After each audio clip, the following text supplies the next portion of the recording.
Vinde a mim, todos os que estáis cansados e oprimidos, e eu vos aliviarei.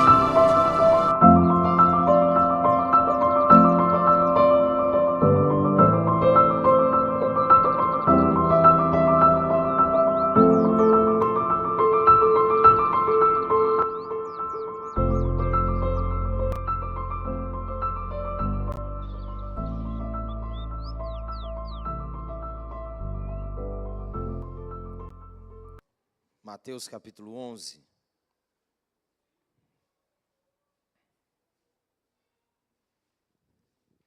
Versículo 2 diz assim: Quando João ouviu no cárcere falar das obras de Cristo, mandou por seus discípulos perguntar-lhe: És tu aquele que estava para vir? Ou havemos de esperar outro? E Jesus respondendo disse-lhes: Ide anunciai a João o que estáis ouvindo e vendo. Os cegos vêm, os coxos andam, os leprosos são purificados, os surdos ouvem, os mortos são ressuscitados, e aos pobres está sendo pregado o evangelho.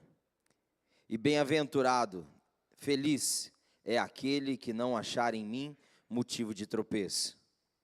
Então, em partindo eles, passou Jesus a dizer ao povo a respeito de João: Que saíste a ver no deserto?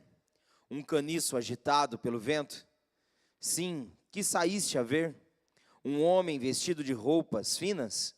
Ora, os que vestem roupas finas assistem nos palácios reais. Mas para que saístes? Para ver um profeta? Sim, eu vos digo, e muito mais que profeta.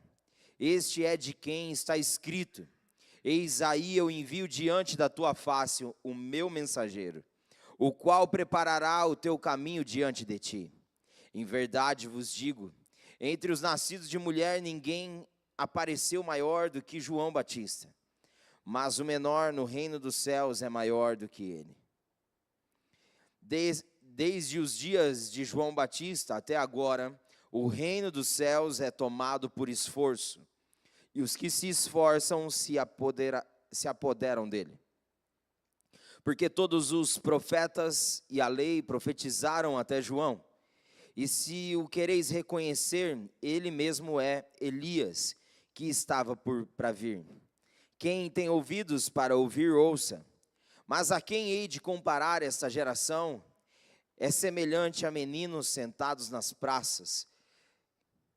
Gritam aos companheiros: Nós tocamos flauta e não dançaste, entoamos lamentações e não pranteastes.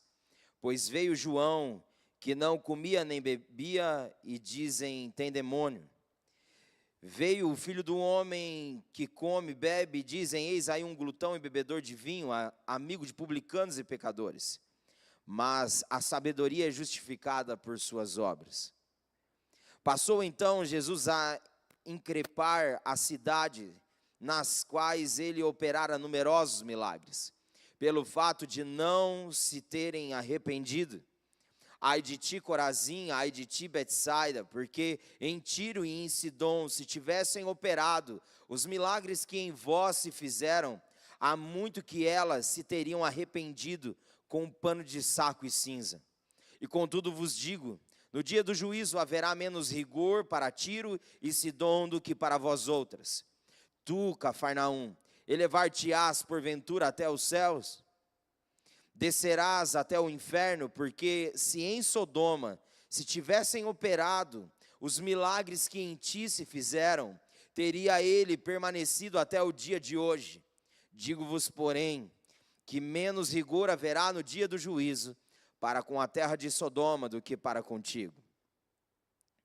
Por aquele tempo exclamou Jesus: graças te dou, ó Pai, Senhor do céu e da terra, porque ocultaste essas coisas aos sábios e instruídos e a revelaste aos pequeninos.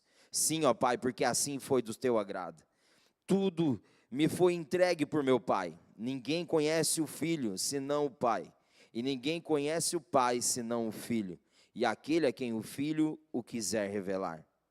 Vinde a mim, todos os que estáis cansados e sobrecarregados, e eu vos aliviarei.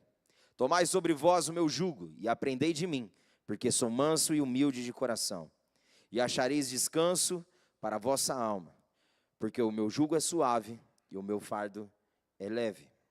Até aqui. Pai, obrigado pela tua palavra. Ela é viva e eficaz. Ela é apta para discernir os propósitos mais profundos do coração do homem. E nós queremos, ó Deus, nessa hora, rendidos e sujeitos ao poder e à influência do teu Espírito, sermos esclarecidos naquilo que o Senhor deixou escrito, para que então, esclarecidos, possamos viver praticando aquilo que está escrito. Senhor, eis-nos aqui. Precisamos de Ti. Sem o Senhor nada somos e nada podemos. Ai de nós se não for o Senhor na nossa vida. Por isso, Pai, eis-nos aqui, abertos para tudo aquilo que o Senhor deseja fazer. Nós não queremos mais fazer do nosso jeito, nós não queremos fazer mais do jeito que a gente acha. A gente quer fazer do jeito que o Senhor quer, a forma que o Senhor pensa. Eis-nos aqui, Senhor, fazendo morrer a nossa vontade, para que a sua permaneça e se estabeleça. Porque as nossas vontades são momentâneas, mas a tua é permanente. E é nela que nós queremos estar. Em nome de Jesus. Amém? Amém, queridos? Podeis assentar.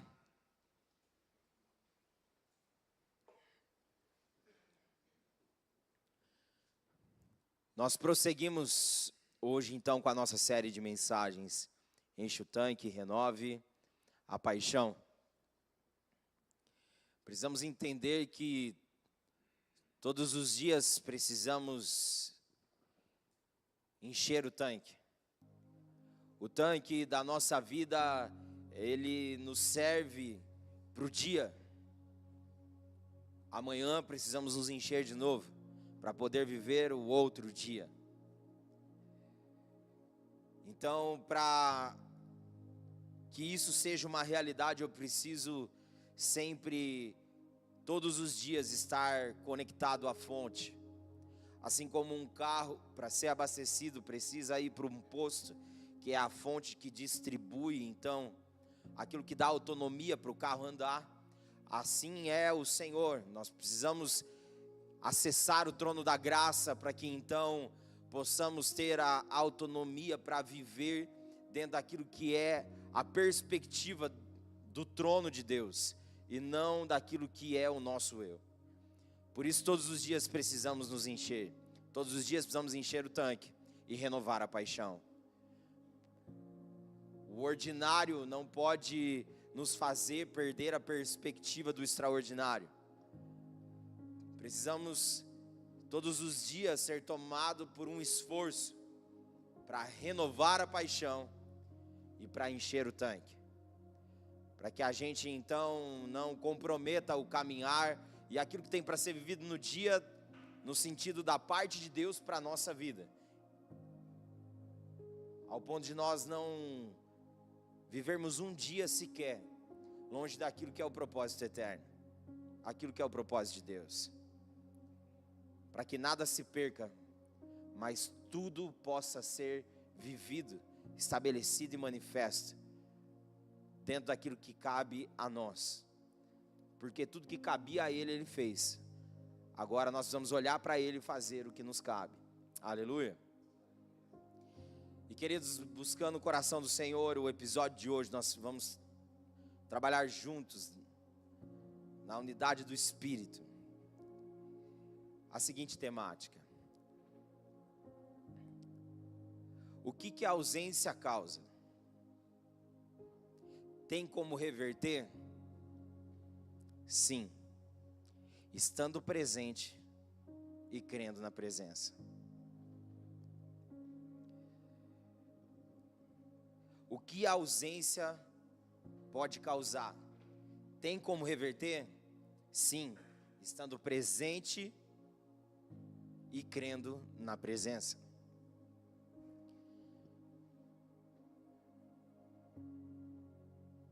A ausência ela traz consequências. Nós vemos o caos da sociedade, da humanidade, por conta da ausência na presença. Muitos perguntam, se Deus existe, você já deve ter ouvido isso, se Deus existe porque tem gente passando fome, porque a África está do jeito que está, se Deus existe, por que tanto sofrimento, se Deus existe, porque quem muitas vezes é pessoa de bem sofre, e quem muitas vezes vive uma vida fora da graça, ou seja, na desgraça, parece que não acontece nada. São questionamentos que muitas vezes assaltam os pensamentos da humanidade, e nós não estamos imunes de ser tomados por esses pensamentos, mas nós precisamos entender o porquê disso. É como diz a expressão de uma história ilustrativa, dizendo que o barbeiro, ele estava ali com o seu cliente cortando o cabelo e fazendo a barba e tudo mais, e o barbeiro era ateu, não acreditava em Deus. Então ele diz, Deus não existe, porque senão isso, tudo que eu falei. E aí então aquele cliente ficou quieto, não respondeu nada, não rebateu em nada. Mas ele, quando estava chegando na barbearia, ele viu um mendigo na porta, barbudo, cabeludo. E então ele terminou, o barbeiro ali terminou o corte do cliente, então o cliente pagou e ele saiu. E a hora que ele volta com o mendigo. E ele diz, não existe barbeiro.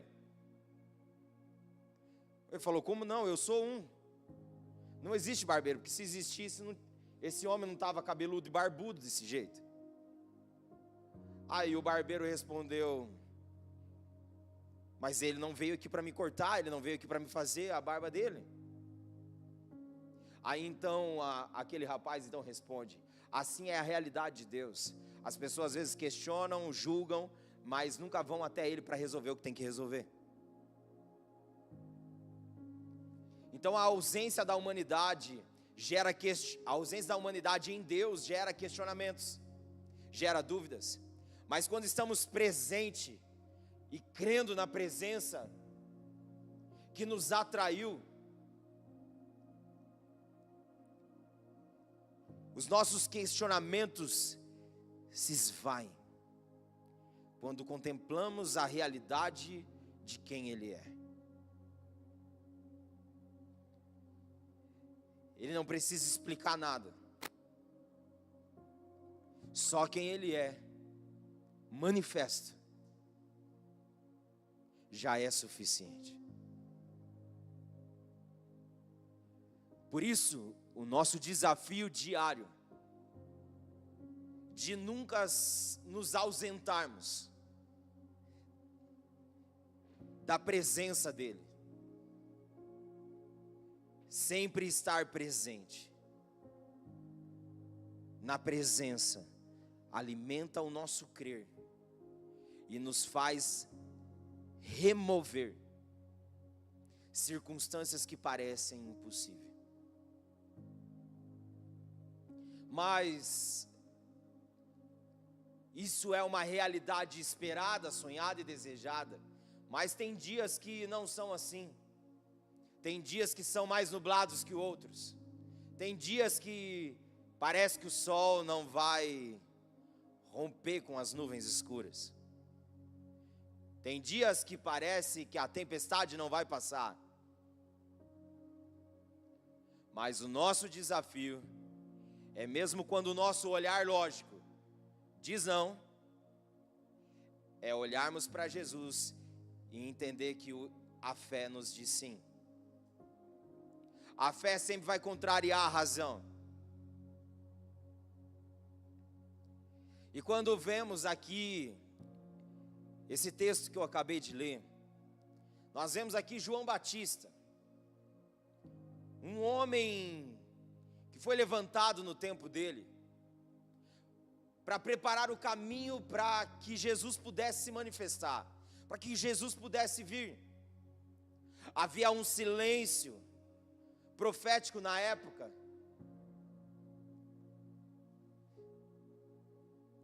Um silêncio ensurdecedor durante muitos anos. Mas então Deus levanta então agora e comunica-se com o pai de João Batista, Zacarias. E João Batista nasce num contexto impossível, porque sua mãe já era avançada em idade e seu pai, mas num cenário impossível ele nasce, o sobrenatural acontece, e ele nasce. Mas aquilo que o pai dele, quando estava ali no turno de oração, recebeu da parte de Deus que teria um filho, a Bíblia diz que ele duvidou, então ele ficou mudo até o filho nascer.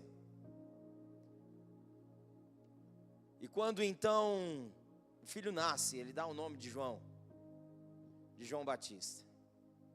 E então ele volta a falar. Então João Batista, ele cresce num cenário de muita afirmação profética sobre a vida dele.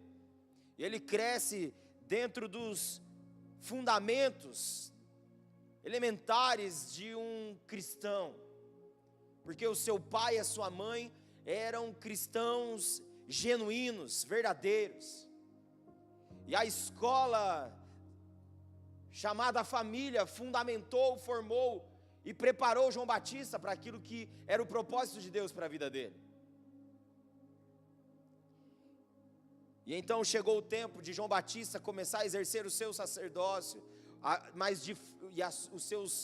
as suas expressões como profeta. Mas ele foi um incomum no seu tempo. Ele não seguiu o protocolo comum. Ele foi para o deserto. Ele comia comida diferente, ele vestia diferente. Não tinha luxo nele, mas as pessoas iam para o deserto ouvir João Batista pregar. E a mensagem de João Batista era dura, era pesada, era forte, dizendo: arrependei-vos porque é chegado o reino de Deus. Era uma pregação de arrependimento. João Batista, quando via os religiosos chegando, ele não media palavras, ele falava assim: raça de víboras, até quando vocês vão ficar desse jeito, achando que consegue fugir da ira vindoura? João Batista então agora começa a batizar todos aqueles que, através da pregação que ele fazia do reino de Deus, se arrependiam, eram batizados. E agora uma multidão começou a ir até João Batista. João Batista, ele foi aquele que começou a confrontar o pecado daquela realidade. Herodes Antipas, ele estava cometendo adultério, e João Batista confrontava a realidade de adultério dele. Herodias, que não suportava João, porque ela fazia parte de todo esse trâmite de adultério, ela tinha ódio de João Batista. Então numa festa, Herodes estava ali bêbado, então pede a cabeça de João Batista, e ele então é preso.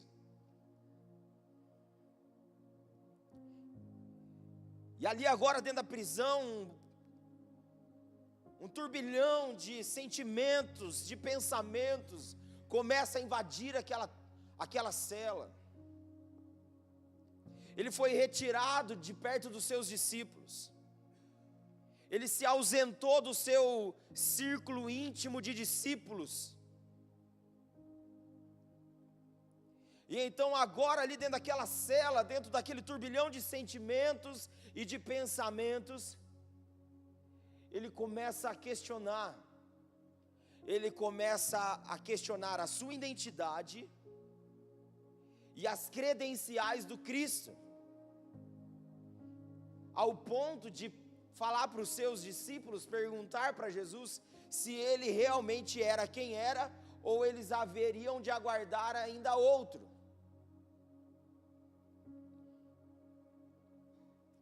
Mas por que João Batista chegou nesse ponto? Ele estava ali para ser morto, para ser decapitado, por pregar o reino de Deus, por preparar o caminho para Jesus. Mas agora, ali no silêncio e na escuridão daquela cela, ele passa por conflitos. E ele ausenta o olhar dele do Cristo, genuíno e verdadeiro, e começa a ter uma visão embaçada do Cristo. Ele se ausentou da visão clara e passou a ter uma visão embaçada de Cristo, ao ponto de duvidar. Olha como é interessante a força da paternidade na vida de um filho. Você já parou para pensar? Porque Zacarias duvidou quando Deus estava dando para ele a promessa de um filho. E agora, João Batista viveu tudo que viveu, batizou Jesus, viu, e agora porque estava numa cela escura, aquela influência também entrou, porque ele duvidou da promessa de Deus sobre o filho dele, Cristo Jesus. A mesma ausência diante da perspectiva da realidade que ele estava enfrentando, seu pai também teve, porque o pai olhou para a idade dele e da esposa, dizendo: nós não podemos ter essa promessa, isso não pode acontecer. Agora João também está sendo tomado pelo mesmo sentimento. Nunca deixe, é o que eu falei domingo, queridos, nunca deixe a esperança e o sentido da vida estar preso a resultados e circunstâncias, mas em Deus. A nossa esperança e o sentido da nossa vida precisa estar em Deus. Não depende de circunstância, não depende de resultados, depende de quem Deus é. Aleluia. O sentido da nossa vida, a nossa esperança está totalmente ligado à realidade de quem Deus é, e não às circunstâncias e não aos resultados que almejamos. Aleluia. A Bíblia diz para nós que João ali agora, ele tem esse questionamento, fala para os seus discípulos vai até Jesus, e Jesus então diz algo para os discípulos: venham e vejam. E fale para João o que vocês estão vendo e ouvindo aqui. Os coxos estão andando, os cegos estão vendo, os mortos estão ressuscitando, e o evangelho está sendo pregado aos pobres. Então Jesus, ele fala: felizes são aqueles que não veem em mim motivo de tropeço. Ou seja, Jesus está pontuando para aqueles discípulos, dizendo que nele toda dúvida é dissipada, não há tropeço nele há retidão. Aleluia. Ou seja, não há motivo de tropeço, ou seja, a nossa motivação, ela não tropeça, mas ela se mantém. Aleluia. E a Bíblia então diz que os discípulos vão dar a notícia para João. E agora Jesus passa a falar sobre João, dizendo: o que vocês foram vendo no deserto? Um caniço agitado pelo vento? Por acaso ele veste roupas finas? Por acaso ele é profeta? Daí então Jesus diz: ele é mais do que profeta. Dos nascidos de mulher eu não vi, não tem quem é maior do que ele, mas no reino dos céus ele é o menor.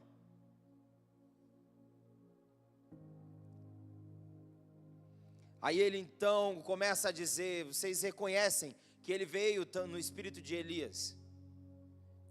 Reconheçam isso. Ele veio preparando, ele veio anunciando, preparando o caminho para que eu pudesse vir. Mas ele diz então: a que compararei essa geração? Ao que devo comparar essa geração? Antes, em cima ele diz: quem tem ouvidos ouça o que o Espírito diz à igreja. Cutuca a pessoa que está do seu lado, vê se você está acordado, fala: você está com os ouvidos abertos?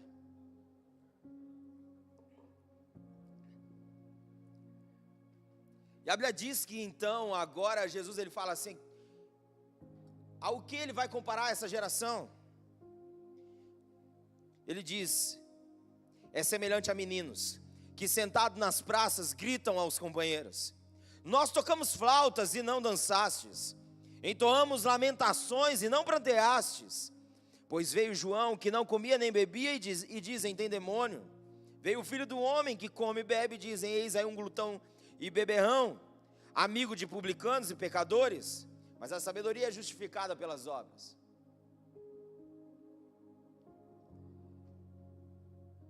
Olha o que Jesus fala para aquela multidão que está em torno dele. Ele pega a questão de João Batista como alguém importante na história. Ele fala que o reino de Deus ele é tomado por esforço, e os que se esforçam vão se apoderar dele. Ele reconhece o ministério de João Batista e a importância e o valor dele. Mas ele então começa dizendo para aquela multidão, com o que eu comparo essa geração presente? Aí ele fala, como meninos, sentados nas praças gritando, nós tocamos flauta, vocês não dançaram, nós entoamos lamentações e vocês não prantearam, não choraram.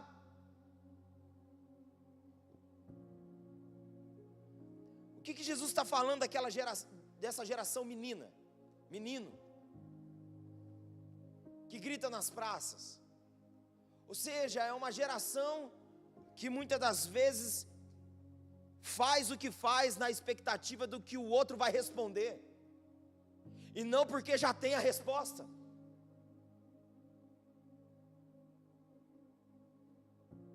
É uma geração que está presa numa caminhada cristã, num cristianismo que depende do resultado, depende da circunstância do que o outro vai reagir, e não na resposta plena que eu já tenho de quem ele é. Nós precisamos entender que o nosso cristianismo genuíno e verdadeiro, onde a nossa paixão é renovada, aonde o tanque é cheio todos os dias, é um cristianismo, queridos, em uma resposta simples, clara e direta, que é Jesus o Senhor.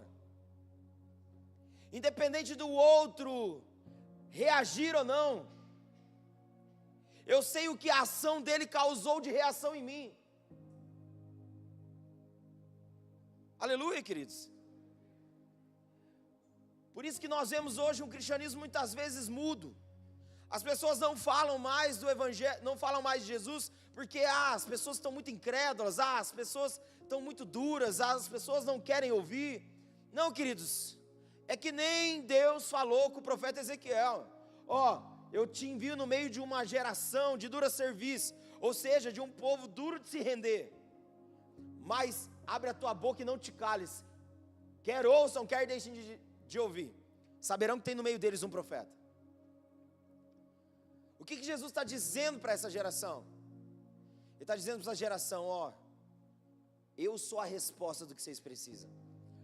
Fale, sejam porta-voz, comuniquem, se esforcem, faz o que cabe a vocês, o restante deixe comigo. Aleluia. Jesus ele confronta a realidade de conflito que João estava, utiliza da vida dele como uma ponte para comunicar àquela multidão que ali está, dizendo, eu sou o que sou, e isso basta. Não se prenda às circunstâncias e aos resultados, faça aquilo que eu imprimi como propósito na sua vida. Aleluia, queridos. Glória a Deus, queridos. Nós precisamos ser fiéis àquilo que Deus nos chamou para fazer. Nós precisamos ser fiéis àquilo que Deus está falando. Aleluia, queridos. Por mais que vão taxar a gente de louco, de alguém esquisito, fala, tá tudo bem, o que importa é o que Ele diz. Aleluia. E aí ele então continua dizendo, ele passou a encrespar agora, queridos, com as cidades que ele passou. Ele falou: ai de ti, Corazim, ai de ti, Betsaida, ai de ti, Cafarnaum. Se Tiro e Sidom, se Sodoma tivesse visto os milagres que vocês viram, prontamente se arrependeriam com sacos e cinzas.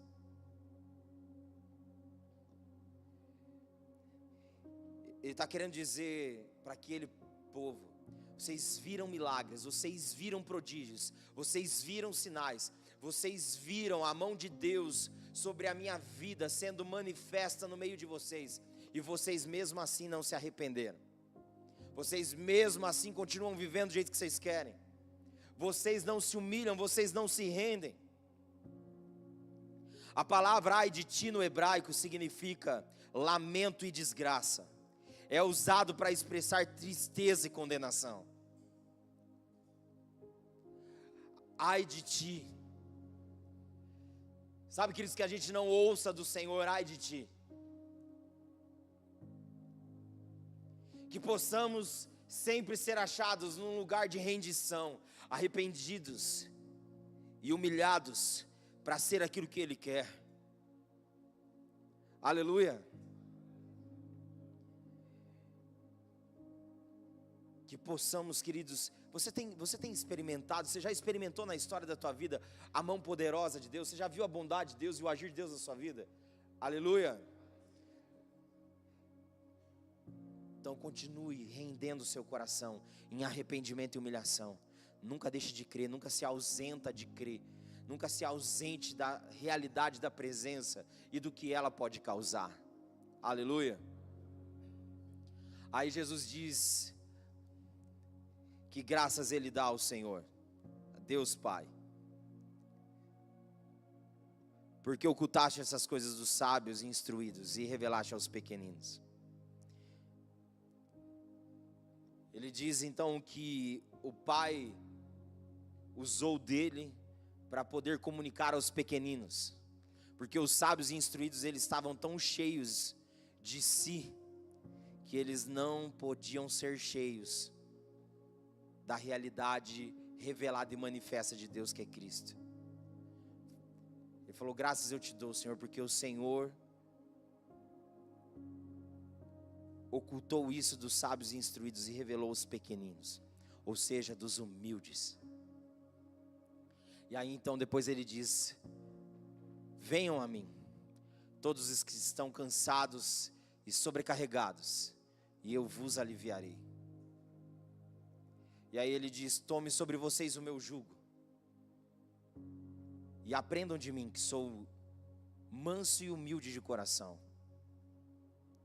e achareis descanso para a vossa alma, porque o meu fardo é leve, e o meu jugo é suave, e o meu fardo é leve.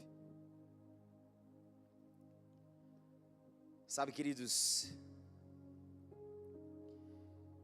Jesus ele está dizendo que se a gente estiver presente na presença, crendo, buscando Ele, indo até Ele, Ele diz que nós vamos receber alívio. Ele diz que quando nos ausentamos desse lugar, o que resta é cansaço. O que resta para nós, queridos, é sobrecarga. Mas quando vamos a Ele, recebemos alívio, renovo, recebemos alívio da carga que está sobre nós. Ele diz: tome sobre vocês o meu jugo. Essa palavra jugo no hebraico significa submissão voluntária à vontade de Deus, que traz descanso e leveza. Submissão voluntária à vontade de Deus, que traz descanso e leveza. Ele diz: vocês venham a mim e tomem do meu jugo. Ou seja, o jugo dele fala de uma submissão voluntária à vontade de Deus. Não é uma submissão imposta, é uma submissão voluntária à vontade de Deus. Senhor, o Senhor não precisa exigir de mim viver a sua vontade.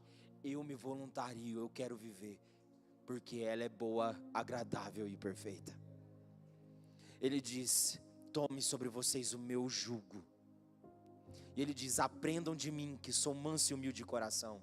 Para a gente viver essa submissão voluntária à vontade de Deus, que traz leveza e descanso, nós precisamos aprender com o coração do Cristo. Ele diz: aprendam de mim, que sou manso e humilde de coração. Ou seja, queridos, para que eu aprenda, eu preciso ter mansidão e calma.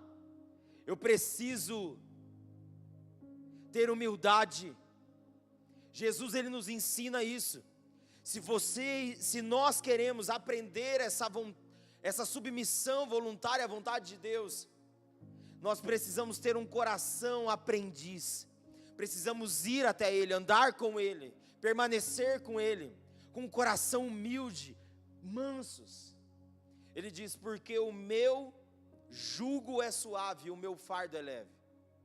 Ele falou: vocês vão achar descanso para a alma de vocês, ou seja, vão achar descanso para as emoções de vocês. Queridos, não se ausente da presença. Viva presente e crendo, porque muitos estavam presentes, mas não criam. Judas é um deles. Ele estava presente na presença, mas ele estava ausente daquilo que a presença podia causar. Então ele tinha uma deformidade de caráter. Judas estava ausente, estava presente, mas ao mesmo tempo ausente.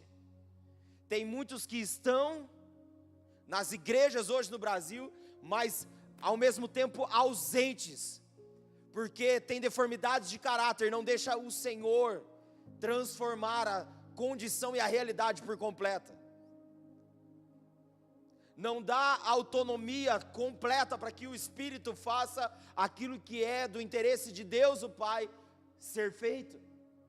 Por isso, queridos, nós precisamos estar presentes na presença, crendo que Ele está transformando a nossa realidade na perfeita realidade que Deus se agrada. Aleluia, queridos. Não se ausente da presença, esteja presente. João, nas circunstâncias da vida, por almejar um resultado diferente, acabou questionando e duvidando, mas foi restaurado na sua perspectiva, foi reposicionado. Porque quando nos prendemos ao resultado e às circunstâncias, nossa visão se limita sobre quem nós somos e quem Deus é. Que possamos continuar olhando claramente para a realidade de quem Deus é.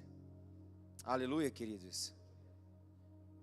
Que nada embace a nossa visão sobre o Cristo, mas que a gente continue vendo claramente quem Ele é e confiando na realidade de quem Ele é. Aleluia. Vamos ficar de pé, parece que está acabando.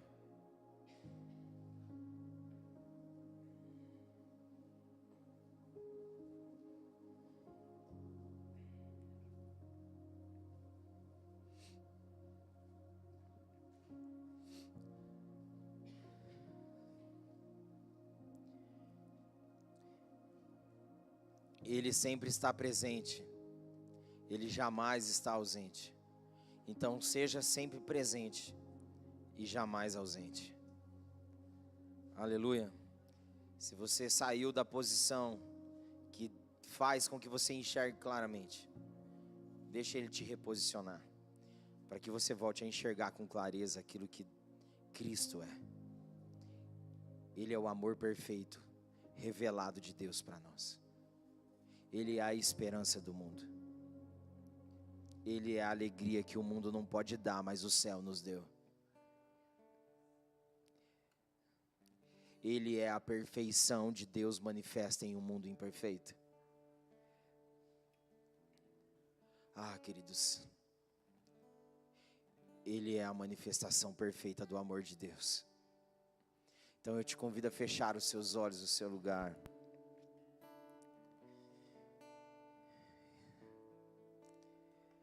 E apresentar o seu coração diante dEle. Às vezes circunstâncias e resultados têm tentado ser aquilo que define a sua caminhada.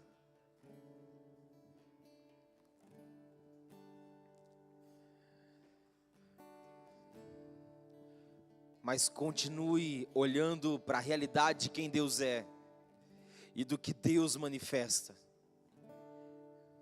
E a revelação manifesta e clara de Deus para nós é Cristo e esse ressurreto. Cristo em nós é a esperança da glória.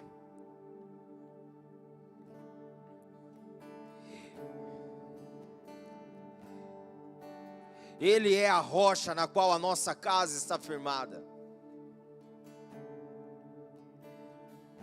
Sim, Ele é o bom pastor e de nada temos falta. Ele é aquele que jamais nos deixará, jamais nos desamparará.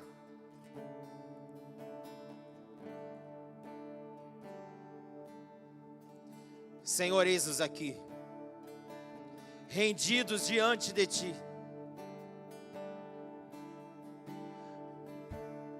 Que o nosso olhar, ó Deus, possa contemplar não mais o Cristo exposto e morto naquela cruz, mas o Cristo que ao terceiro dia ressuscitou, está à destra de Deus o Pai,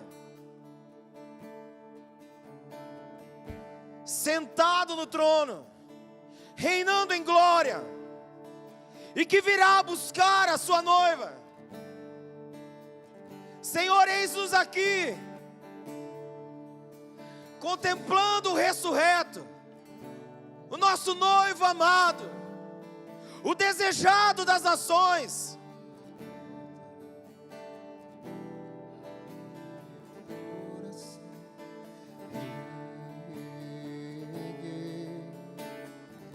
Minhas raízes com minhas lágrimas, gotas de adoração.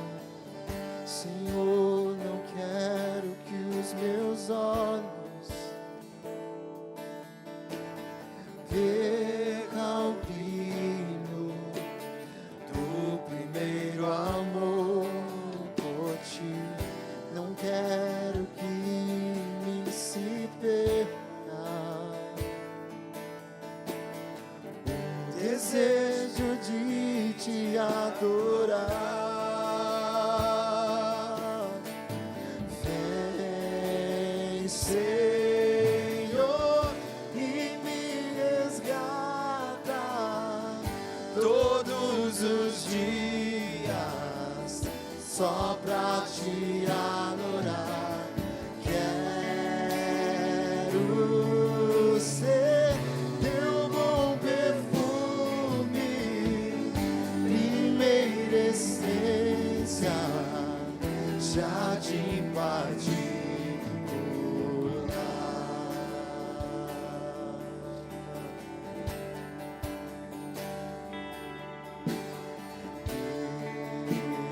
Estou no meu jardim,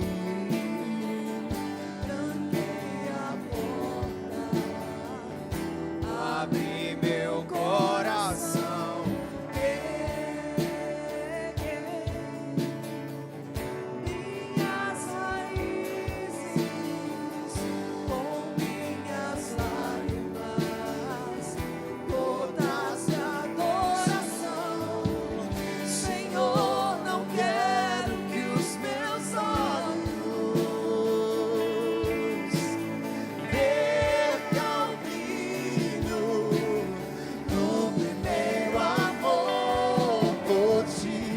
Não quero que me se perca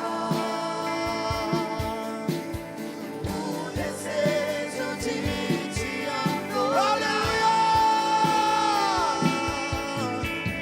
Vem, Senhor, e me resgata todos os dias, só pra Te adorar. Quero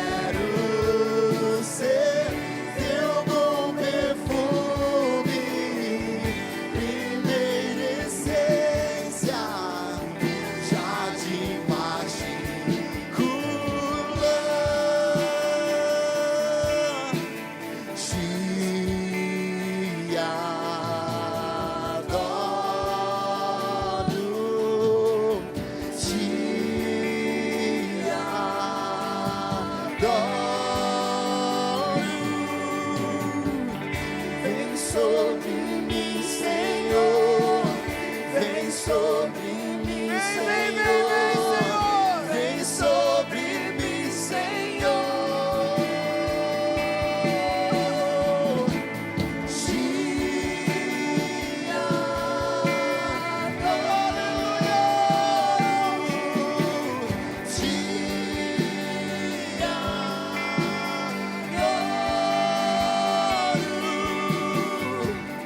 Vem sobre mim, Senhor. Vem sobre mim, Senhor. Vem sobre mim, Senhor. Vem e me resgata todos os dias, só pra te adorar. Quero ser primeira essência, jardim particular. Aleluia. Aleluia. Aleluia. Sim, Senhor. Sim, Senhor. Eis-nos aqui, Senhor. Eis-nos aqui, Senhor. Eis-nos aqui, Senhor. Aleluia. Estenda as suas mãos. Que a graça de Cristo Jesus, o Senhor, o amor de Deus, o Pai, e a comunhão do Espírito Santo seja sobre todo aquele que crê, hoje, para todos sempre. Quem crê diz amém. Amém, queridos. Vamos aplaudir o nome do Senhor.